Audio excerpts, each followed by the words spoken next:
How to make a modern home feel warm. You know that strange feeling when a home looks beautiful, but somehow nobody fully relaxes inside it? The living room is perfectly styled, yet everyone gathers around the kitchen bench instead. The lighting feels sharp at night. The furniture looks expensive, but the room still feels emotionally on. A lot of modern homes have this problem.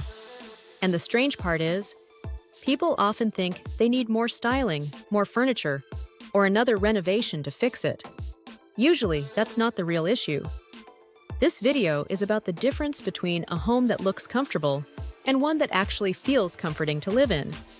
Why modern homes feel emotionally cold. A lot of modern homes are designed visually first and emotionally second.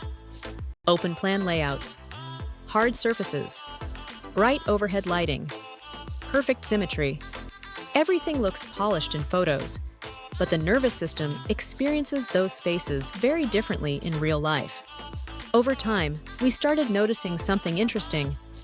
The homes people remembered most were rarely the most expensive or perfectly styled homes. They were the homes that softened around people. Warm lighting, quieter acoustics, furniture people actually used comfortably, rooms that felt lived in instead of protected. Most people think comfort is visual, but comfort is sensory. Your body notices glare, sound, texture, temperature, movement, layout friction, long before your eyes decide whether a room looks beautiful. And when those sensory details are slightly off, people stay subtly alert without realizing it. That's why some homes quietly feel draining. Mantra 1. Lighting changes emotional comfort. Lighting is usually the fastest and most overlooked comfort shift. A lot of homes rely almost entirely on overhead downlights, especially at night. The problem is that bright overhead lighting keeps the body mentally alert much longer than people realize. It's subtle, but the room never fully transitions into evening.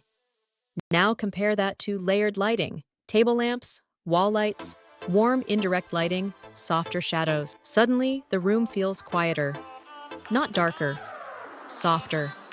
One small thing I often notice in comfortable homes is that lamps turn on before the sun disappears completely. The atmosphere changes gradually instead of abruptly. That shift matters emotionally, because a home should help the body slow down at night, not keep performing. 2. Texture creates warmth faster than decor. Most people try to make a home feel warmer by adding more decorative pieces. But warmth usually comes from texture first. Linen that wrinkles naturally. Timber that softens with age. Wool, matte finishes, stone with variation. Those materials absorb light differently. They soften sound differently. They invite touch. Highly polished interiors often reflect too much light and too much tension. And strangely, perfection can make people behave more carefully inside a room. The homes that feel best tend to have small signs of life, a blanket slightly folded, books left open, softened textures, furniture that feels used instead of displayed. Comfort grows through permission, not performance. 3. Layout friction quietly changes everything. Sometimes a room feels uncomfortable for reasons people can't explain clearly. The chair is too far from the lamp. There's nowhere to place a cup. The conversation area feels disconnected.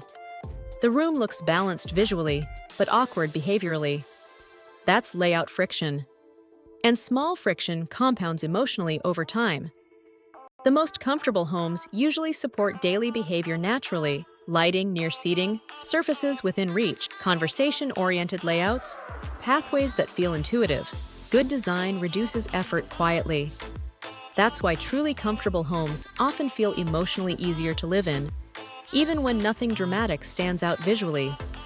Ease is one of the most overlooked luxuries in modern living. Chapter 4.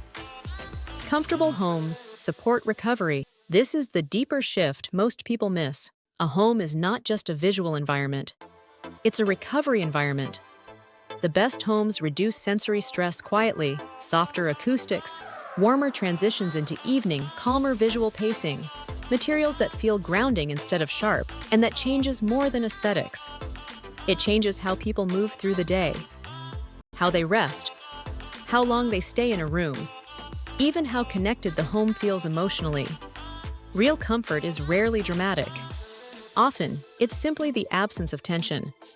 The goal isn't to make homes less modern, it's to make them more human. That's the difference.